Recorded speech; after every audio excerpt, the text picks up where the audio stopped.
mucha gente que nos está siguiendo en los videos que estamos realizando, a quienes nosotros queremos aprovechar la oportunidad de saludarles, esperando de que la gracia y la paz siempre esté en vuestros corazones. Hay personas especiales que también nos escuchan, ¿no? Una de ellas, nuestra hermana Teresa, no está hoy con nosotros en nuestro grupo. Desde que nosotros formamos este grupo, la hermana Teresa ha sido parte de nosotros. Creo que ¿cuántos años ya van? 3 años, 4 años que estamos en este grupo, ¿no?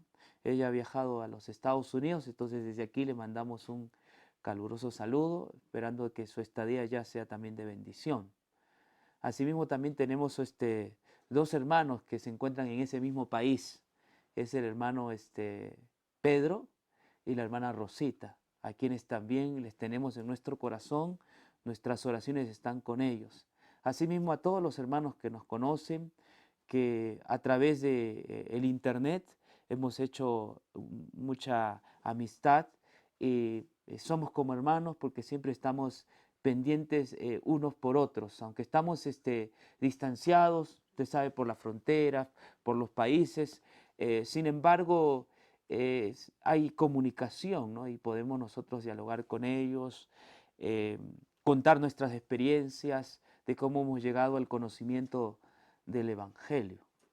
Sé que para muchos de ellos el tema que nosotros estamos teniendo en estos días sobre Apocalipsis es diferente, ¿no? A lo que se ha escuchado por mucho tiempo. Nosotros estamos estudiando Apocalipsis de una manera muy diferente a lo que antes se estudiaba. Antes estudiábamos Apocalipsis y tratábamos de compararlo con algún dato histórico o con algo que supuestamente podía suceder, ¿no? En cambio ahora nosotros estudiamos Apocalipsis y lo cotejamos a la luz de las Escrituras, porque creemos que cuando Juan escribe Apocalipsis lo hace basado en las Escrituras. Y la iglesia del primer siglo no tenía o no conocía otra escritura que el Antiguo Testamento o el Primer Testamento. ¿Ya? En las iglesias cristianas del primer siglo, cuando se abría la palabra, se estaba estudiando el Primer Testamento. ¿Ya? Cuando Jesús predicaba, él predicaba del Primer Testamento. Cuando él decía, escrito está, estaba basándose en el Primer Testamento. Cuando Pablo decía, como está escrito, se refería al Primer Testamento. El Segundo Testamento todavía no se conocía. ¿Vio? A partir del segundo siglo es cuando ya comienzan a juntarse, ¿no? Y tercer siglo, los 27 libros que tenemos en el Segundo Testamento. Entonces, de aquí que es necesario, si queremos entender Apocalipsis, nosotros debemos conocer muy bien el Primer Testamento. Esa es nuestra clave. ¿Está bien?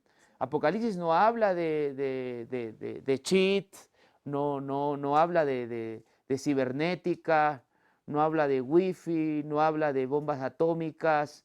Apocalipsis no habla de platillos voladores. Apocalipsis no habla de Inglaterra, Apocalipsis no habla de Londres, no habla de Estados Unidos, no habla de la Unión Soviética. De eso no habla Apocalipsis, porque no tenía razón enviarle la carta de Apocalipsis o el libro de Apocalipsis a las 7 iglesias. ¿Qué iban a entender ellos de Estados Unidos si Estados Unidos ni siquiera aparecía en el mapa de ellos? ¿Me entiende? ¿Qué de Londres si tampoco aparecía en su mapa? ¿Me entiende? ¿Qué les interesaba a ellos acerca de los musulmanes si los musulmanes ni siquiera existían todavía? Me dejo entender. Entonces Apocalipsis tiene que ver mucho con el contexto que ellos conocían. Entonces es necesario volver al Primer Testamento y entender el contexto en el cual vivían los primeros cristianos, porque estamos seguros que ellos entendieron Apocalipsis al 100%. ¿Por qué? Porque el libro de Apocalipsis, su nombre es revelación. Quiere decir que es algo entendible, ¿no? Es algo revelado. No es algo difícil. Apocalipsis yo ya les he dicho que es el libro más sencillo de la Biblia. Pero ¿por qué esta generación nuestra no la entiende? Porque nosotros más estamos pensando como que Apocalipsis se hubiera escrito la semana pasada y que Apocalipsis tiene que ver con una guerra cibernética, tiene que ver con pandemias. Entonces nosotros estamos reactualizando el Apocalipsis a nuestro tiempo y así no se maneja, hermanos, Apocalipsis. Así no vas a entender nunca Apocalipsis. Ahora, hoy nos toca estudiar Apocalipsis 8 y el tema de hoy es el silencio en el cielo como de media hora. El capítulo 8 de Apocalipsis habla de que en el cielo hubo un silencio total, completo, como de media hora. ¿Qué quiere decir ese silencio? ¿Por qué hay ese silencio? ¿A qué se debe el silencio? Entiéndase bien que no es un silencio en la tierra, ¿no? Sino en el cielo. A ver, vamos a ver si es cierto. Abramos nuestras Biblias, hermanos, en Apocalipsis 8. Dice así, Apocalipsis 8. Cuando abrió el séptimo sello, se hizo silencio en el cielo como por media hora. De pronto, ¿no? La adoración, los cantos, las palabras que se estaban diciendo en el cielo se cortan, porque ahora en el cielo hay un silencio. ¿Y qué significa ese silencio? ¿Por qué el silencio en el cielo? ¿A qué se debe? ¿Cómo podemos entender a qué se refiere a la luz de la Biblia ese silencio que hay en el cielo? Apocalipsis ya nos venía acostumbrando a voces, ¿no?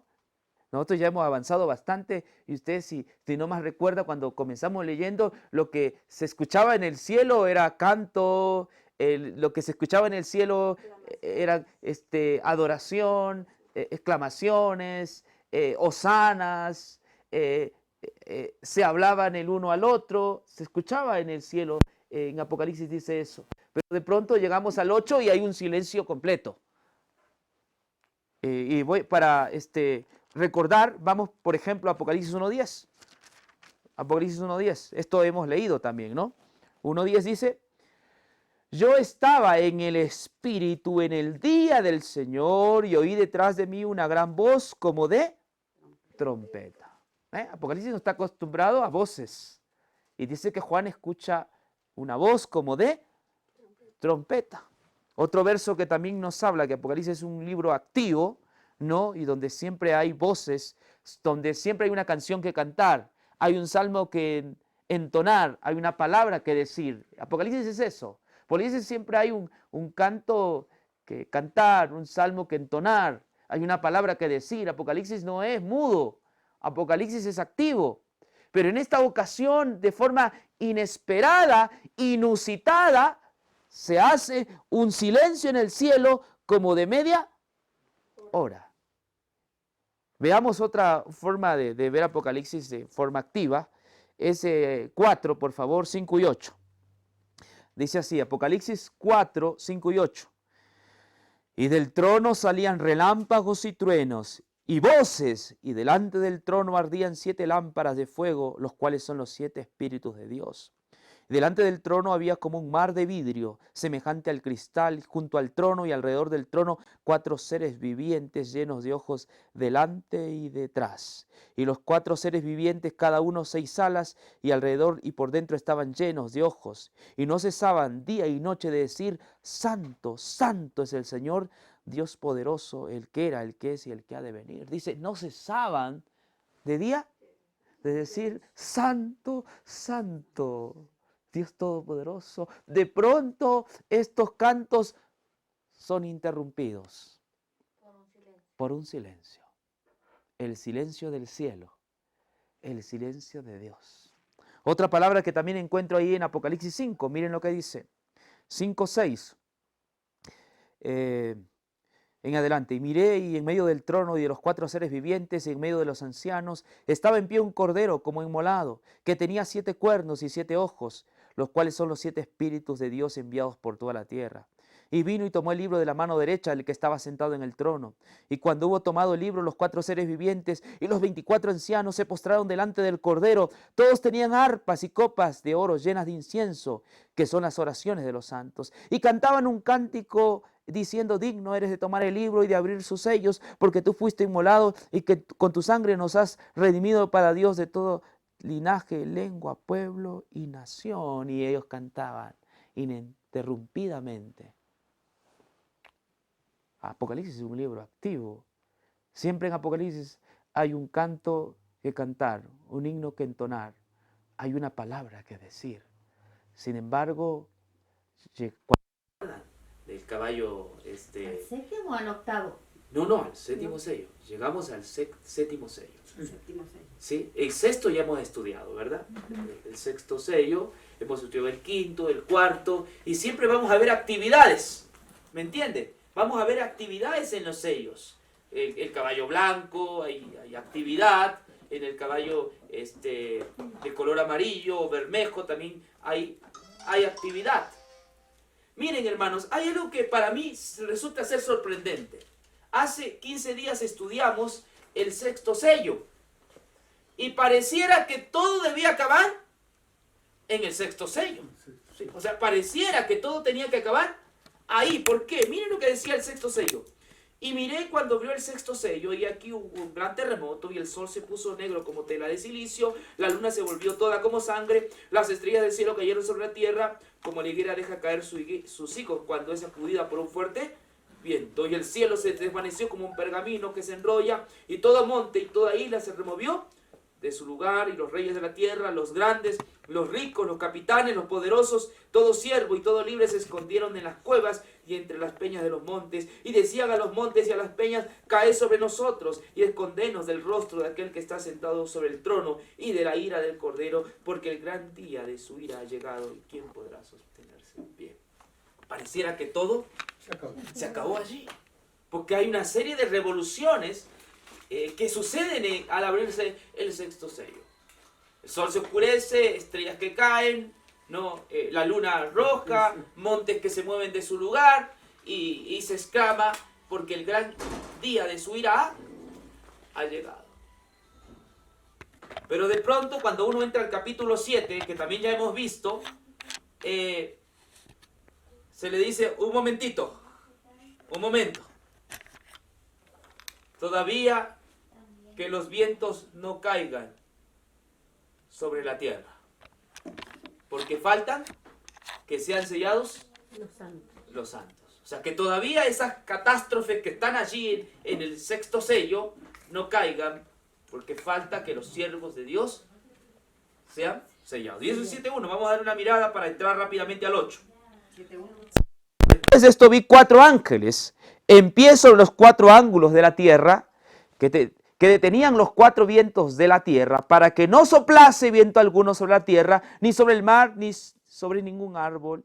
Vi también a otro ángel que subía de donde sale el sol, y tenía el sello del Dios vivo, y clamó a gran voz a los 4 ángeles, a quienes se les había dado el poder de hacer daño a la tierra y al mar, diciendo: no hagáis daño a la tierra, ni al mar, ni a los árboles, hasta que hayamos sellado en su frente a los siervos de Dios. El 7 es un interludio, es una interrupción. Mira, todavía no caiga lo que está en los sellos, sobre la tierra ni sobre el mar, porque todavía falta una cosa: que los siervos de Dios sean sellados. ¿Ves? Entonces aquí está una pausa. Y cuando nosotros llegamos al sexto sello, uno pensaría, ¿no? Así: bueno, el sexto sello tiene que ver entonces con ya la destrucción. Pero más bien, en lugar de destrucción, en lugar de voces, ¿se escucha? Hay un silencio.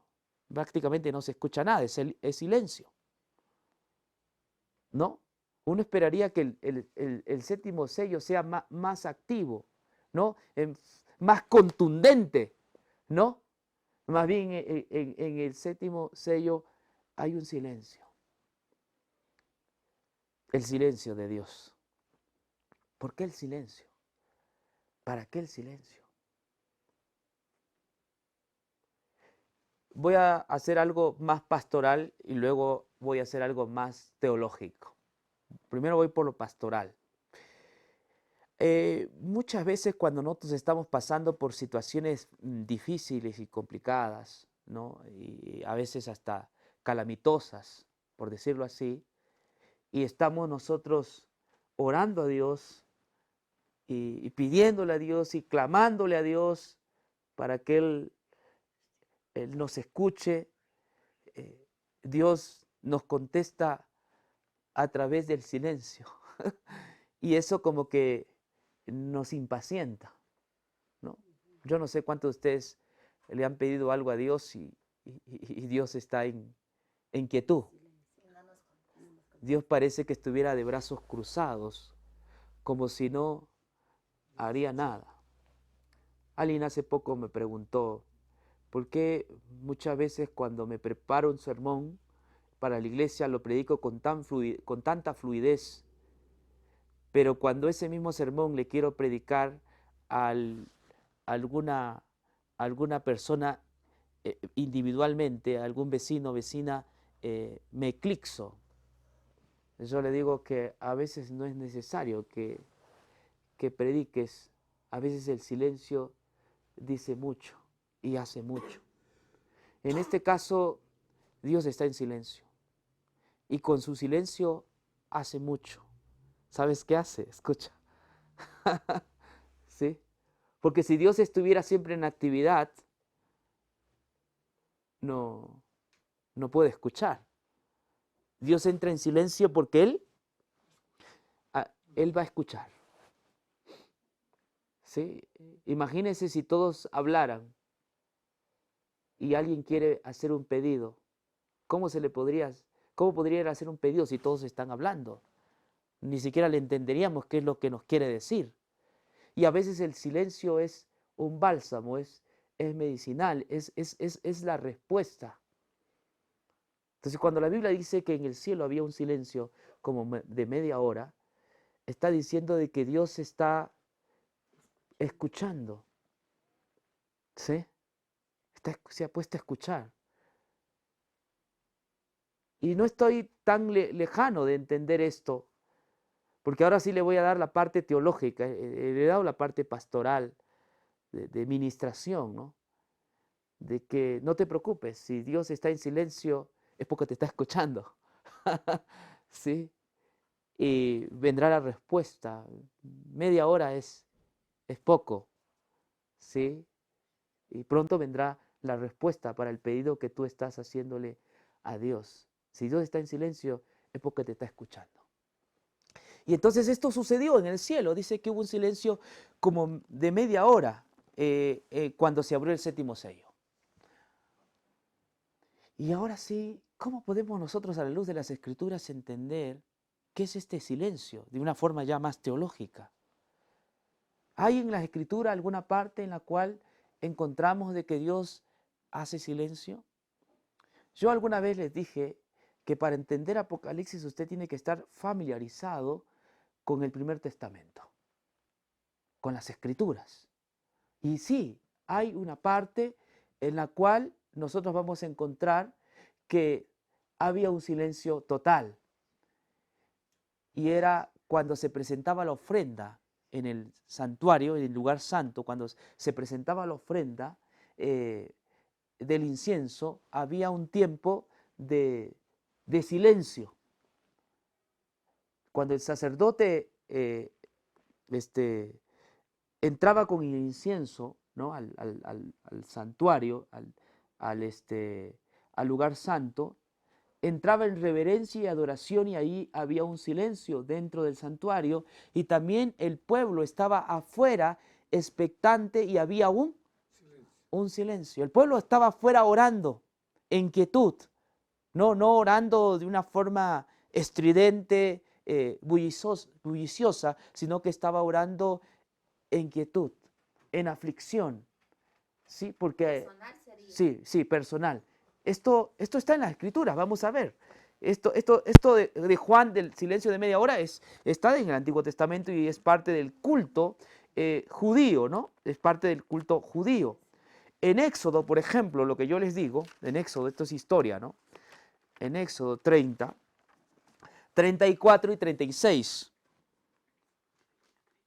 Sí, porque este silencio está relacionado con el incienso, no se olviden, ¿no? Cuando uno lee el capítulo 2 de Apocalipsis, el 8, 2 y 3, está relacionado con el incienso.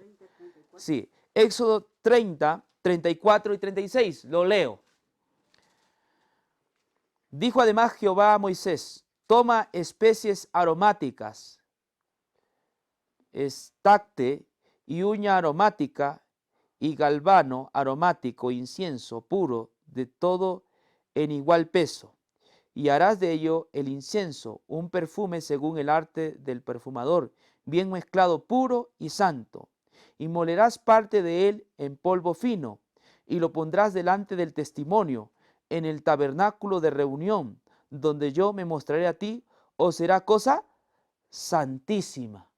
Entonces, esta costumbre de llevar incienso era cierto. A veces habían brasas que antes de que el carnero sea sacrificado, ¿no? Antes que sea sacrificado, se sacaba carbón y eso se ponía en ese altar del incienso, ¿no? Para que luego ese incienso, que son cosas aromáticas, llegue como un olor grato. Y esto lo hacía el sacerdote todas las mañanas. ¿Ya? Ese era su papel, entrar adentro, ¿sí? Mientras el pueblo estaba afuera esperando. En el libro de Lucas está mejor explicado esto lo que yo le quiero contar.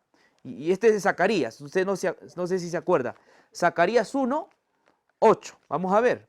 Aquí está mejor explicado todavía en Lucas 1. Sí. No, Lucas. Digo que esto le pasó a Zacarías, ¿no? Sí, Lucas 1, 8. En adelante. Esto le sucedió a Zacarías. Miren, vamos a ver aquí. Lucas 1, 8. Aconteció que ejerciendo Zacarías el sacerdocio delante de Dios según el orden de su clase, conforme a la costumbre del sacerdocio, le tocó en suerte ofrecer, ¿qué dice? El incienso, entrando en el santuario del Señor. ¿Y qué dice más abajo el 10? Y toda la multitud del pueblo estaba fuera orando a la hora del incienso. Está mejor comprendido, ¿no? ¿Eh? No es que un sacerdote hacía todo, los sacerdotes se turnaban. Y en ese tiempo a Zacarías le tocaba esto del incienso. A otro le tocaba presentar el holocausto. Evidentemente el sacerdote tenía otros sacerdotes que le ayudaban. En este caso, a Zacarías le toca presentar el incienso. Dice que él entra en el santuario del Señor, ¿no? Él entra en el santuario del Señor a hacer esa actividad. Pero mientras él ha entrado, ¿qué sucedía con el pueblo? 10. Y toda la multitud del pueblo estaba fuera orando a la hora del incienso.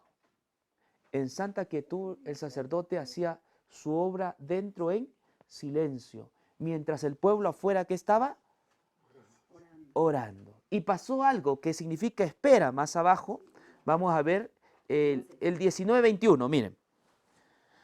Respondió el ángel y le dijo, yo soy Gabriel, que estoy delante de Dios y he sido enviado a hablarte y darte estas buenas nuevas. Y ahora quedarás, ¿qué dice? Mudo, y no podrás hablar hasta el día en que esto se haga, por cuanto no creíste mis palabras, las cuales se cumplirán a su tiempo. El 21. Y el pueblo estaba esperando a Zacarías y se extrañaba de que él se demorase en el santuario. ¿Eh? El pueblo estaba esperando y se extrañó de que allí hubo, sí, hubo un silencio ahí. No se sabía qué sucedía. Zacarías había quedado mudo. Entonces el silencio de Apocalipsis justamente hace mención a esto. A que el sacerdote, que es Jesucristo que está en el cielo, está haciendo su obra su obra de sacerdotal arriba en el cielo. Entonces, por esa razón, hay un silencio en el cielo. ¿Y en la tierra qué hay? Si hay silencio en el cielo, ¿en la tierra qué había? No, porque el silencio es en el silencio es en el cielo. Eso, en la tierra estaban orando. Y esto, ¿sabes cuándo se cumple? Cuando, ¿se acuerdan el día de Pentecostés? ¿Qué estaba haciendo la iglesia?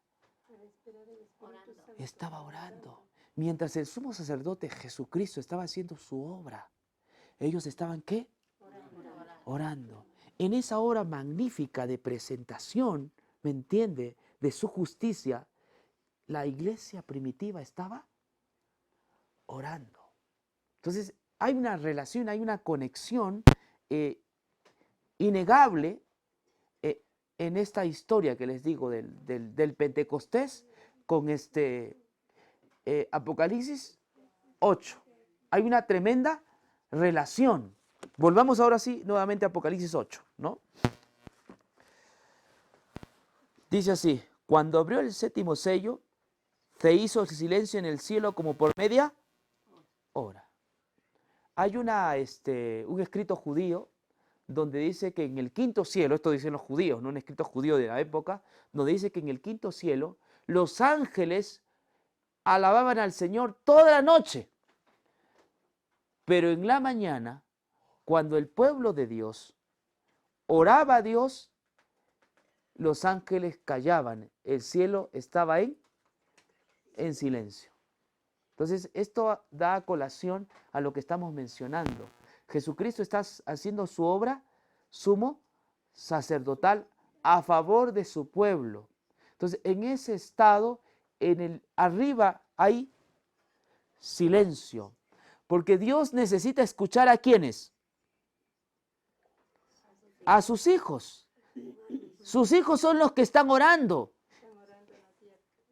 Y Dios necesita escucharles. Jesús había dicho: yo rogaré al Padre para que les envíe el Espíritu Santo. Entonces, esto es lo que está allí, en el séptimo sello. Hay un silencio, porque Dios está escuchando a su pueblo. Y vamos a ver qué más ocurre. 2. Y vi a los 7 ángeles que estaban en pie ante Dios, y se le dieron 7, y todos se hacen silencio. Solo Juan mira 7 ángeles. Raro, porque no habíamos visto 7 ángeles. Aquí es la primera vez que se menciona 7 ángeles. Juan dice: y vi a los 7 ángeles que estaban en pie ante Dios, y se le dieron 7 trompetas. Imagínense. Ahora, aquí no dice que vio unos ángeles en forma indefinida, sino definida. Es como que Juan conociera a estos ángeles. ¿Me entiende? No es en forma indefinida, sino en forma definida. Porque usted puede decir un hombre en forma indefinida. Es que un hombre usted no conoce. Pero usted puede decir Nelson. Entonces estamos hablando de una persona definida que usted conoce. Entonces aquí en el artículo, en el griego, está en forma definida. Es decir, Juan conoce a estos 7 ángeles. Para él no es una sorpresa los 7 ángeles, sino que anteriormente no los contó. Son ángeles que están en la presencia de Dios, y son 7 ángeles. Ya voy a explicar esto de los 7 ángeles, pero son 7 ángeles. Que a estos ángeles se les dan a cada uno una trompeta. Aquí hay otro añadido: 7 ángeles más cada ángel tenía sus trompetas. ¿Qué ocurre más? Otro ángel vino entonces y se paró ante el altar. Miren, aquí está el altar, con un incensario de oro, y se le dio mucho incienso para añadirlo a las oraciones de todos los santos sobre el altar de oro que estaba delante del trono. Entonces no nos equivocamos al entender que esto se refiere a esa imagen del sacerdote cuando entraba a quemar el incienso, mientras el pueblo estaba orando. La imagen es igualita, o sea, no hay, hermanos, por donde nos perdamos. La imagen es la misma. Son imágenes del santuario terrenal. Dice que este otro ángel, este no es uno de los 7, es un octavo. No se nos dice su nombre, no se nos dice quién es. Pero dice que hace algo interesante. Otro ángel, no es uno de los 7, sino otro ángel vino entonces, se paró ante el altar. ¿Recuerdan el altar, no? El altar. No es el altar del sacrificio. No es el altar que está en Apocalipsis 6 sobre el quinto sello, ¿no? No es el altar del sacrificio. Este es el altar donde se quemaba el incienso. Dice, otro ángel vino entonces, se paró ante el altar con un incensario de oro. Se le dio mucho incienso. Incienso son hierbas aromáticas para añadirlo, ¿a quiénes? A las oraciones de todos los santos sobre el altar de oro que estaba delante del trono. Para que sus oraciones llegaran perfectas, ¿no? Porque la iglesia primitiva que estaba en el primer siglo estaba unánime, dice Hechos 2, ¿verdad? Estaban unánimes en oración. Pero para que esa oración llegara perfecta, hubo otro ángel que hizo, ¿qué hizo? Le añadió a esas oraciones, ¿qué? Incienso. Para que lleguen a Dios como un olor grato. Para que esas oraciones imperfectas sean hechas perfectas. Este incienso simboliza la justicia de Cristo que es añadida para que sea cubierta esta oración y pueda llegar a Dios. Por eso es la media hora de silencio. ¿Ahora sí estamos bien? Para eso es la media hora de silencio.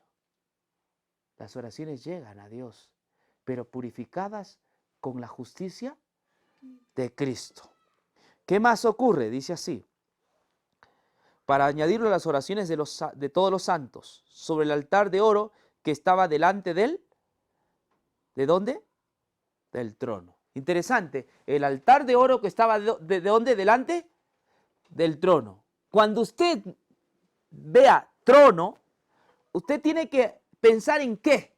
Cuando usted vea, porque dice que estaba delante de él, el altar estaba delante de qué? Del trono, ¿no?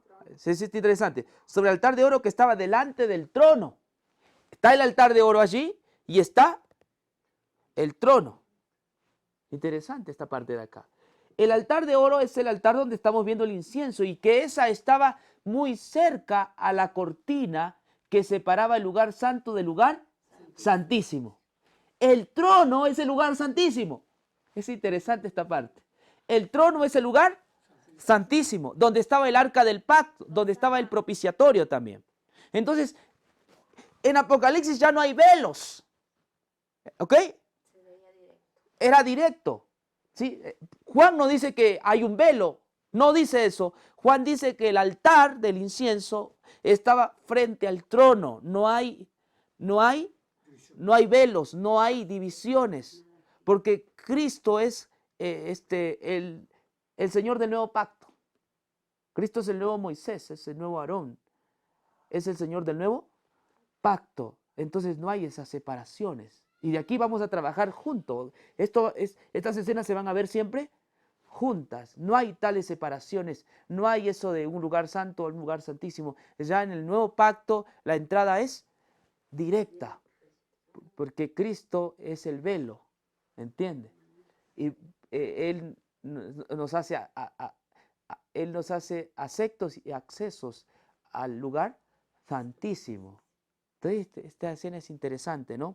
Entonces, bien, una vez que las oraciones son purificadas con el incienso, el 4 dice, y de la mano del ángel subió a la presencia de Dios el humo del incienso con las oraciones de los santos. ¿Ve? Ahí está, hermoso. Aquí dice, y el humo del incienso subió de la mano del ángel, junto con las oraciones, hasta donde estaba Dios, el trono. Al lugar santísimo. Al lugar santísimo. Tenga paz, pero también se puede entender aquí que ese silencio es una manera de reverencia y respeto. Bueno, pero es silencio en el cielo, Claro. no es en la porque- tierra, ¿no? ¿Sabe por qué? Por lo que termina el capítulo 7. Ahí es como que él está diciendo aquí, por eso dice, eso están ahora delante del trono de Dios y día y noche les sirven en su templo. Dios estará con ellos y los protegerá. Ya no tendrán hambre ni sed, ni los quemará el sol, ni las molestará el calor. Dios secará todas sus lágrimas y las cuidará el cordero que está en medio del trono, así como el pastor cuida sus ovejas y la lleva a los manantiales de agua de vida. Mire, todo lo que usted ha leído, Entonces, todo eso está, entonces digo, lo que rompe el sello es como un silencio, se quedan ellos como uno pasmado. ujú, O en otras palabras terrenales, es como cuando una persona se muere ujú, y dice se ha muerto, por ejemplo, el hijo de un compañero. Vamos a hacer un minuto de silencio porque ya nos han contado de lo que le ha pasado a ese compañero y dicen un minuto de silencio. Es una manera de honra, de gloria. Aquí estamos hablando de Dios. claro, claro. Entonces, una manera de agradecimiento por todo lo que el Señor hace por nosotros. Ya no habrá ni lágrimas ni Sí, sí, sufrimiento. puede ser, pero eso puede ser pastoralmente, no teológicamente, ¿ya? O Como sea, le como decía, para entenderle sí, nosotros. sí, sí. Mire, cuando usted leyó Apocalipsis 7 y eso que no hemos hecho la segunda parte del Apocalipsis 7, no sé si se dieron cuenta cuando la hermana leyó, por ejemplo, ya no tendrán hambre ni sed. Esto es mención al desierto, cuando Dios le daba maná al pueblo y cuando Dios le daba agua al pueblo. El sol no caerá más sobre ellos. Usted se acuerda, había una columna que les daba sombra y también había una columna de fuego. Esto es todo basado en el Antiguo Testamento. Y luego dice, y el Cordero los pastoreará y los llevará a aguas. Ese es el Salmo 23. O sea, dése cuenta que es interesante cómo Juan es tan colorido, presenta muchas imágenes que nos hacen recordar al peregrinaje del pueblo de Israel. Y es que eso mismo va a pasar con la iglesia. No vayan a pensar que esto es ya cuando estemos en la Canaán celestial. No, esto también es para el nuevo Israel. Mientras todavía no retorna el Señor, entonces el Señor calma nuestra sed, el Señor calma nuestra hambre y Él nos pastorea y nos lleva a aguas de reposo. Entonces todo lo que Dios hizo con el antiguo Israel, lo hace ahora con el Israel del nuevo pacto. Imagínense que hay un paralelismo, ¿sí? Porque el antiguo pacto era sombra del nuevo pacto. Entonces aquí Juan está haciéndonos ver estos paralelismos. Entonces, por lo tanto, teológicamente, Apocalipsis 8, ese silencio de media hora, es el silencio que hace el cielo para que Dios escuche sus oraciones. Y es por eso que este otro ángel inmediatamente no añade incienso y luego a las oraciones de los santos y luego esas oraciones llegan a Dios. Como consecuencia de eso, Dios, ¿qué va a hacer? Vamos a ver lo que hace Dios. 5. Y el ángel tomó el incensario y lo llenó del fuego del altar, dice, y lo arrojó a la tierra, y hubo truenos, voces, relámpagos y un terremoto. Estas expresiones son las de Éxodo 19. Vamos a ver a Éxodo 19, ¿ya? Estas son las mismas expresiones de Éxodo 19. Miren, hermano.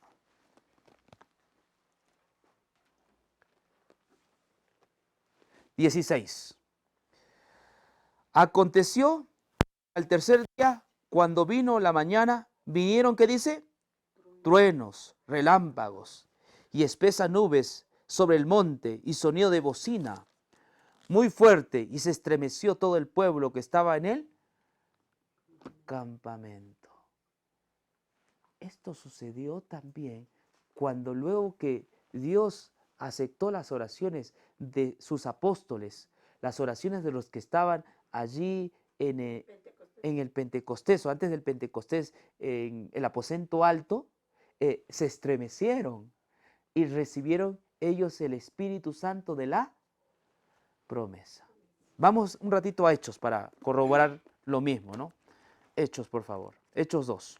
Qué interesante es cuando nosotros comparamos esto con Hechos 2. Miren, cuando llegó el día de Pentecostés, estoy leyendo 2:1, estaban todos unánimes juntos, ¿no? Orando. De repente, ¿qué dice? Vino del cielo. Fíjese, un estruendo como de un viento recio que sopla, la cual llenó toda la casa donde estaban sentados. Y se le aparecieron lenguas repartidas como de fuego, asentándose sobre cada uno de ellos. Y fueron todos llenos del Espíritu Santo y comenzaron a hablar en otras lenguas, según el Espíritu les daba que hablasen. ¿De dónde vino, dices eso? Del cielo. Y aquí dice que el ángel, el 5, y el ángel tomó de incensario y lo llenó del fuego del altar y lo arrojó a la tierra, y hubo truenos, voces, relámpagos y un terremoto. Esto es cuando la iglesia primitiva recibe el Espíritu Santo. Porque recuerden, en el 7 había el interludio, la interrupción que yo estoy mencionando. No van a caer los vientos. ¿Por qué todavía? Porque faltan las oraciones de los...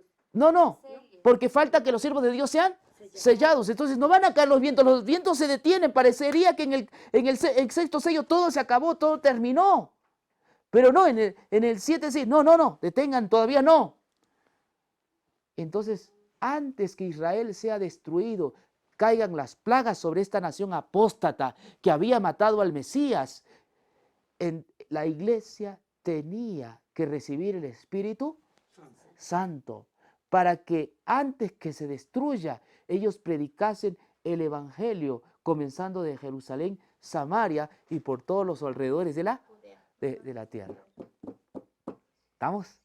Así de sencillo, hermanos, es esto. No nos compliquemos la vida.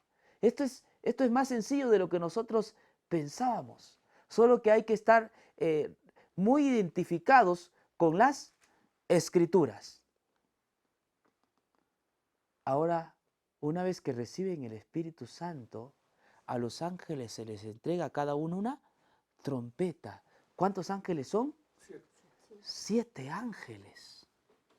Yo me estaba preguntando, ¿y por qué 7 ángeles? ¿Y qué significan las trompetas? ¿No? Y otra vez nos va a ayudar el Primer Testamento. Miren, la trompeta en el Antiguo Testamento se utilizaba, y voy a dar así de memoria, se tocaban para convocar asamblea. Cuando había alguna asamblea en el pueblo de Israel, entonces se tocaba la trompeta para avisar al pueblo y el pueblo era convocado. Otras veces para celebrar días festivos, ¿no? O sea, alguna fiesta, entonces se tocaba también las trompetas. En otras ocasiones era una alarma también de guerra, también habían trompetas que se tocaban. En muchas ocasiones la trompeta se tocaba para la guerra, ¿no? Para juicio. La trompeta se tocaba para guerra, para juicio. En el caso de Apocalipsis, hermanos, y esto es mi posición, y es una posición firme, las trompetas son trompetas de juicio. Son juicio para los enemigos del Evangelio y son liberación para el pueblo de Israel. Ya voy a explicarle por qué 7 trompetas, ¿no? Pero tenemos que ver que esta trompeta en el Apocalipsis tiene que ver con una escena de juicio para los enemigos de Dios y una liberación para el pueblo de Dios. Esto vamos a ver en las trompetas. Ahora, hay algo que se me va un rato de la memoria, es esta cuestión específicamente de las trompetas, ¿no? Son trompetas, ¿por qué 7 trompetas? ¿Por qué 7 trompetas? ¿Hay alguna parte en la Biblia donde se nos hable de 7 trompetas? Sí hay. ¿Sabes cuándo es? Cuando Josué va a tomar Jericó. Ahí hay 7 sacerdotes que simbolizarían a estos ángeles, porque no son más, son 7, y cada uno recibe una trompeta. O sea, estas trompetas están muy relacionadas, hermanos, con Jericó. ¿Ya? Y aquí yo no estoy hablando ya de la ciudad de Jericó. Aquí ya no hablamos de la ciudad de Jericó. Aquí estamos hablando de la ciudad de Israel. ¿Ya? Porque las trompetas en el Antiguo Testamento fueron tocadas para derribar una nación llamada Jericó, porque Dios le había prometido a Israel darle esa tierra. Y justamente es esa tierra que le da Dios. Pero ya en el Apocalipsis se toman las mismas imágenes, pero para quitarle esa tierra a Jerusalén, porque no había cumplido con los asuntos pactuales, no había cumplido con lo que ellos habían dicho que iban a hacer, no habían cumplido con el pacto. Entonces, por eso que hay escenas muy parecidas aquí a Egipto, a Jericó. ¿Sí? Ahora, usted me dice, pastor, ¿de dónde saca usted de que son escenas de juicio estas trompetas? Pues Sofonías lo decía, vamos al Antiguo Testamento. Sofonías, por favor. Y nos vamos a José inmediatamente, pero vamos un ratito para no olvidarme de la idea que quiero plantearles. Vamos a Sofonías, por favor. Sofonías es un profeta pequeño, ¿no? Un libro que poco utilizamos. Sofonías, por favor. Sofonías 1, 14 al 15. Lo leo, ¿ya? Dice así. Cercano está el gran día de Jehová, cercano y muy próximo. Es amarga la voz del día de Jehová. Gritará allí el valiente, ¿no? El legalista. Día de ira aquel día de angustia y de aprieto, día de alboroto y de asolamiento, día de tinieblas y de oscuridad, día nublado y de entenebrecimiento, día de trompeta y de algazara sobre las ciudades fortificadas y sobre las alas torrentes. ¿Ve? ¿Día de qué? De trompeta. Entonces aquí estamos viendo que estas 7 trompetas son escenas de ¿qué? De juicio. Cada trompeta trae una escena de juicio. Hermanos, yo quiero redondear el asunto porque otro día vamos a tocar las 7 trompetas. Pero si uno lee las 7 trompetas, le aconsejo que no lo lea antes de dormir. Porque si usted lee las 7 trompetas antes de dormir, usted va a tener pesadillas.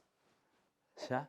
Porque ahí dentro de esas 7 trompetas usted va a encontrar árboles que se queman, ¿no? ¿Qué más va a encontrar en árboles que se queman? Usted va a encontrar sangre, usted va a encontrar que la tercera parte de los seres vivientes que estaban en el mar y la tercera parte de las naves fue destruida. Imagínese, usted va a encontrar dentro de las 7 trompetas, dice, cayó del cielo una gran estrella, ardiendo como una antorcha y cayó sobre la tercera parte de los ríos y sobre las fuentes de las aguas. Entonces una gran estrella del cielo que cae y que destruye parte del río y que destruye parte de las fuentes de las aguas. Imagínese, usted lo lee esto antes de irse a la cama. Estoy casi seguro que en la noche usted no duerme, le dan pesadillas. Porque los 7 sellos son escalofriantes. Es mucho peor que verse una película de terror, estos 7 sellos. Y usted piensa, ¿pero qué? ¿Y de dónde caerá esta estrella? ¿En Sudamérica? ¿En el África? ¿En Norteamérica? ¿No? Entonces usted rasca la cabeza y dice, no, hermanos, por favor, el contexto es ciudad. Así como la ciudad de Jericó fue destruida por medio de estas trompetas, así también la ciudad de Jerusalén, la ciudad que mata a los profetas, la ciudad que se ha vuelto idólatra, la ciudad que ha hecho convenios con el Imperio Romano, ¿me entiende? Con los que vienen del mar, esta ciudad que tiene cuernos de carnero, esta bestia que tiene cuernos de carnero, se alía con Roma imperial. Esta ciudad también va a recibir las plagas apocalípticas. Gracias a Dios que las plagas apocalípticas no son para un país, no son para el planeta, no son plagas universales, como se nos ha hecho creer, no son catástrofes sobre el planeta en el cual nosotros vivimos. O sea, sobre todo el planeta Tierra, dirá. ¿Qué culpa tienen los árboles? ¿Qué culpa tiene el mar? ¿Qué culpa tienen los animales, los peces del mar? Entonces, estos no son catástrofes universales. Así cuando Dios castigó a Egipto, no fue una catástrofe para todo el mundo, sino fue ¿para quién? Para Egipto. No, para su pueblo no. En este caso fue ¿para quién? Para Egipto. Y yo les pregunto, ¿les pasó algo a su pueblo? Naca, la pirinaca, no les pasó nada. Los de Egipto tenían pulgas y los judíos y los israelitas vivían tranquilos. Tenían el mar Rojo, y ellos tenían agua pura. No tenían que comer. Los del pueblo de Dios tenían que comer. ¿Sí? Vino plagas de ranas. A los del pueblo no les tocó su morada. Murieron sus primogénitos. Ningún israelita murió.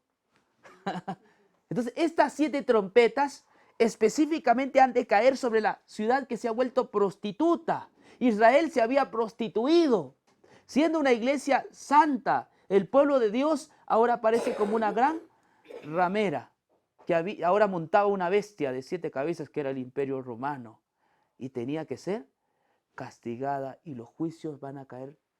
Y gloria a Dios que es sobre una nación, sobre un pueblo, sobre una ciudad que se había desviado de los caminos de Dios. Deuteronomio 28, donde están las maldiciones, ahora iban a caer sobre Israel.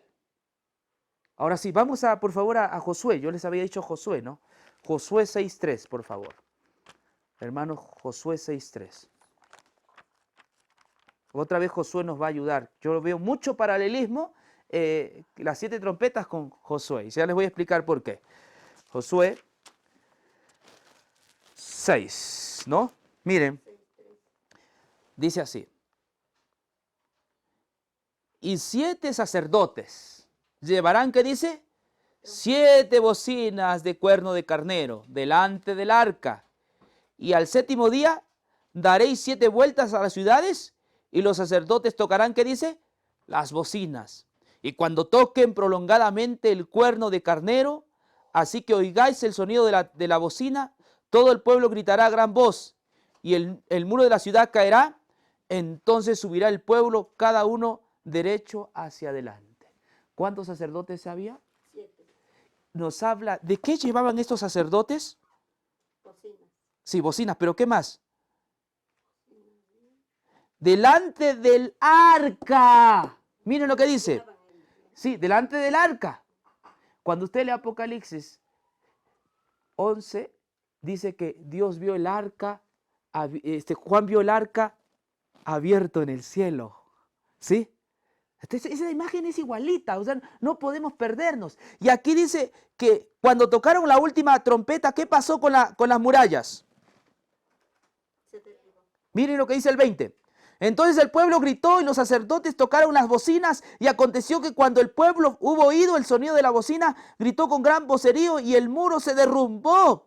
El pueblo subió luego a la ciudad, cada uno derecho hacia adelante, y la tomaron. ¿Qué pasó con el muro? Hermanos, en Apocalipsis, cuando lleguemos a Apocalipsis, porque todo está concatenado aquí en este texto, miren lo que dice el 11. Vamos a ver. 13. En aquella hora hubo un gran terremoto, y la 10ª parte de la ciudad se derrumbó, tal como los muros de Jericó. Miren, desde el 12, 11, 12. Y oyeron una gran voz del cielo que les decía: subid acá, y subieron al cielo en una nube, y sus enemigos lo vieron.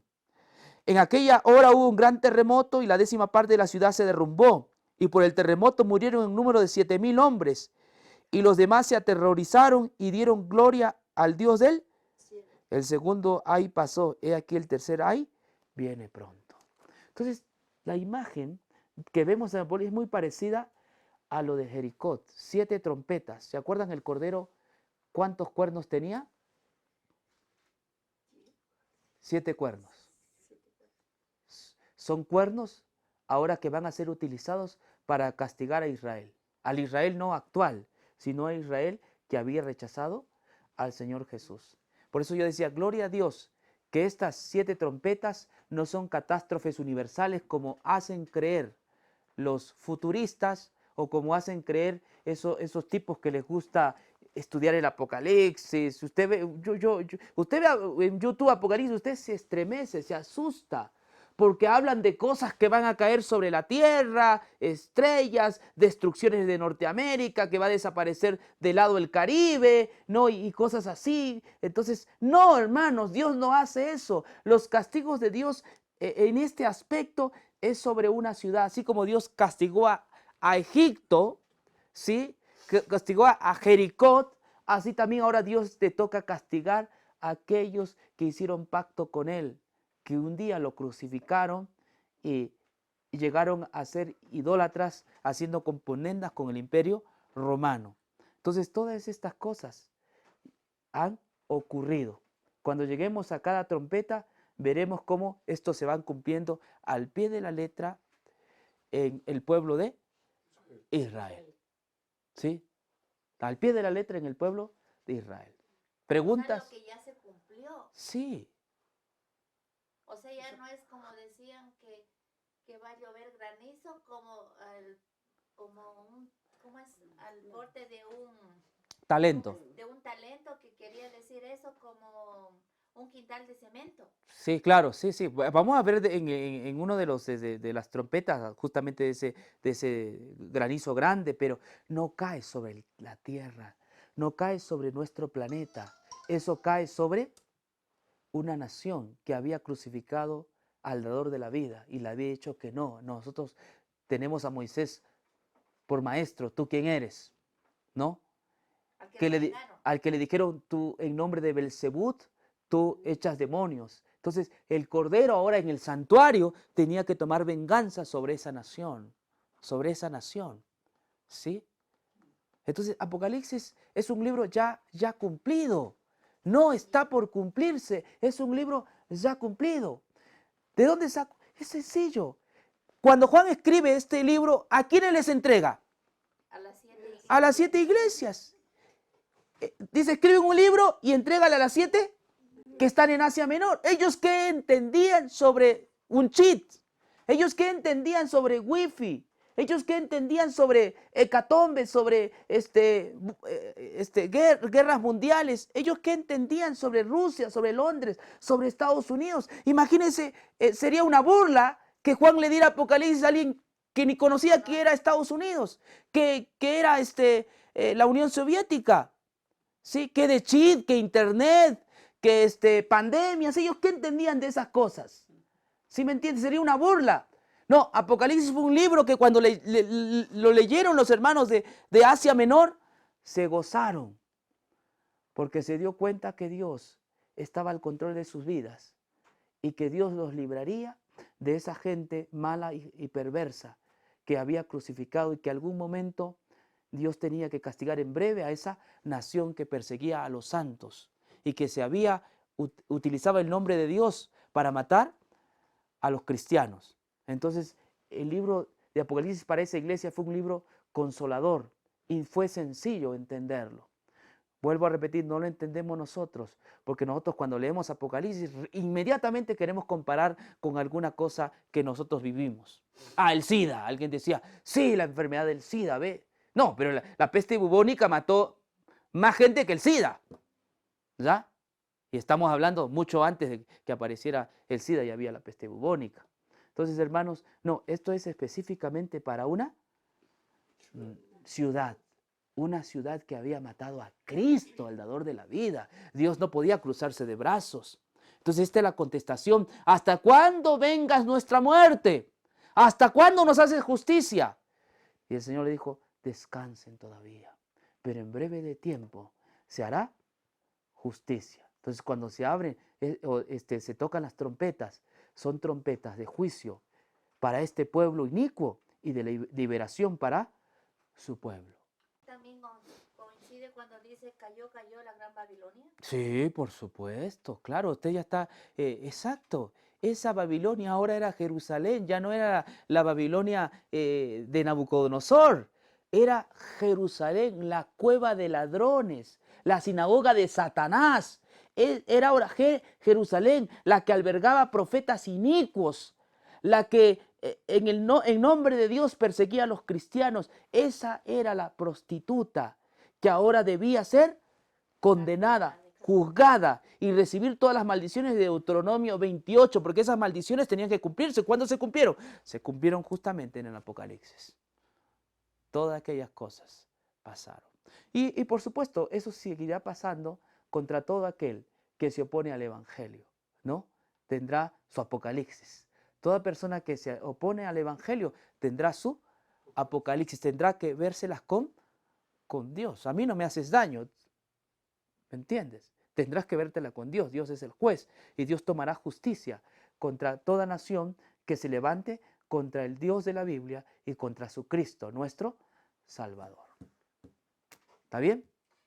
Ya, pero entonces ahí quiere decir que ahí también puede ser el castigo con otro nombre, no con esas plagas, Sí, sino con otro nombre. específicamente Apocalipsis se cumplió. En su mayor parte Apocalipsis se ha cumplido. Todas esas siete trompetas que vamos a ver, ustedes se va a dar cuenta que todas se cumplieron estrictamente en el pueblo de Israel. Porque además dice Apocalipsis 11, con esto quiero terminar, ¿no? Mira lo que dice Apocalipsis. Apocalipsis, claro, 11, dice así. Apocalipsis 11, ¿no? Entonces me fue dada una caña semejante a una vara de medir, y se me dijo, levántate y mide el templo de Dios, y el altar, y a los que adoran en él. Pero el patio que está fuera del templo, déjalo aparte y no lo midas, porque ha sido entregado a los gentiles, y ellos hollarán la ciudad santa 42 meses. Aquí está hablando literalmente de Jerusalén, del templo. La palabra vara de medir en el Antiguo Testamento es juicio, otra vez. Vamos a medir a Israel, ¿sí? Vamos a medir a Israel. Los gentiles van a hollar esa ciudad por 42 meses, de acuerdo a Mateo 24 y a Lucas 21. Entonces, sin duda alguna, todos los elementos bíblicos me dan a entender que Dios está en lucha en Apocalipsis contra esta nación. ¿Ya? No hay por dónde escaparse, por dónde perderse. Es esa nación. Entonces, para los primeros cristianos, cuando oyeron Apocalipsis, fue consolador, porque Dios estaba con ellos. Aunque se habían aliado con Roma, sin embargo, Dios iba a salir siempre victorioso. Y Dios saldrá victorioso al final de todo. Cuando se toque la final trompeta, entonces nuestro Señor aparecerá para llevar a su iglesia al cielo, ¿no? Entonces, por ahora, no nos espantemos con Apocalipsis. Es un libro sencillo de entender. No es complicado, no necesitas tú agarrar la Apocalipsis y leer el periódico, ¿no? No, tú necesitas tomar el Apocalipsis y entender el Antiguo Testamento o el Primer Testamento para que entiendas esos elementos que están allí. Amén. Una pregunta. Ya, todo está bien.